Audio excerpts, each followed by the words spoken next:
తన మధ్యంతర బెయిల్ రద్దు చేయించేందుకు కూటమి ప్రభుత్వం అన్ని ప్రయత్నాలు చేస్తోందన్నారు బోరుగడ్డ అనిల్. చంద్రబాబు, పవన్, లోకేష్ నుంచి ప్రాణహాని ఉందంటూ సంచలన ఆరోపణలు చేశారు ఆయన. హైకోర్టు మీద ఉన్నతమైన న్యాయస్థానాల మీద నమ్మకం ఉంది మాకు. ఇప్పుడు కొత్తగా కావించింది ఏంటంటే నేను ఏదో ఫేక్ సర్టిఫికేట్ నేను అసలు ఫేక్ సర్టిఫికేట్ ఎలా పెడతానండి? నేను సెంట్రల్ ప్రిజన్లో ఉన్నాను, నేను జైల్లో ఉన్నాను. మెడికల్ సర్టిఫికేట్స్ మొత్తం మా వాళ్ళు అక్కడ సబ్మిట్ చేశారు కోర్టుకి. కోర్టు వారు దాన్ని చూసి నాకు ఇంటర్మ్ బెయిల్ ఇవ్వడం జరిగింది. మా కన్న తల్లి గారికి బైపాస్ సర్జరీ జరిగింది, ఓపెన్ హార్ట్ సర్జరీ జరిగింది. కాబట్టి మా కన్న తల్లి గారి దాని మీద నాకు ఇంటర్మ్ బెయిల్ వచ్చింది. కన్న తల్లిని చూసుకునేది నేను. కోర్టుని గౌరవించాను, అమితంగా గౌరవిస్తాం. ప్రాణం పోయినా వెనుతిరిగే ప్రసక్తి లేదు.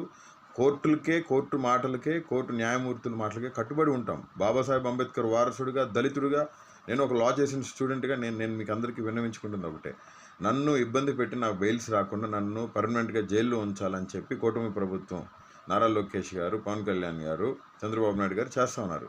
నన్ను చంపాలని చూస్తున్నారు. నాకు ఏమైనా, నా కుటుంబానికి ఏమైనా దానికి కారణం నారా లోకేషే. చంద్రబాబు నాయుడు, పవన్ కళ్యాణే. మరొకసారి తెలియజేస్తూ, నేను ఇంటర్మ్ బెయిల్ మీద ఉన్నాను. నా కన్న తల్లిని చూసేవాళ్ళు ఎవరు లేరండి, మాకు దిక్కెవరు లేరు.